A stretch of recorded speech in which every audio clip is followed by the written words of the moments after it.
தித்திக்கும் தேன்பாவை. ஷியாம், ஷிவானி, ரோஹித், நந்தினி அனைவரும் ஒரே காலேஜில் படிக்கிறார்கள்.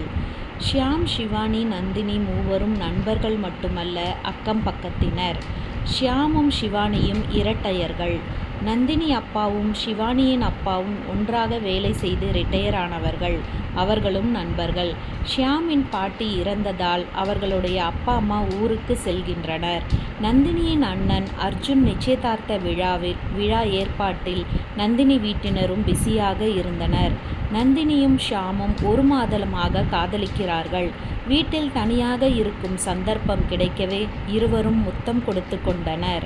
தன் வீட்டிற்கு உடை மாற்றிவிட்டு வர சென்ற ஷிவானியை முகமுடி அணிந்த ஒருவன் அவள் தலையில் பலமாக அடித்து பலாத்காரம் செய்து விடுகிறான். ஷிவானியை பலாத்காரம் செய்தது யார்? ரோஹித்தும் ஷிவானியும் 1 வருடமாக காதலிக்கின்றனர். ரோஹித் ஷிவானியை ஏற்றுக்கொள்வானா?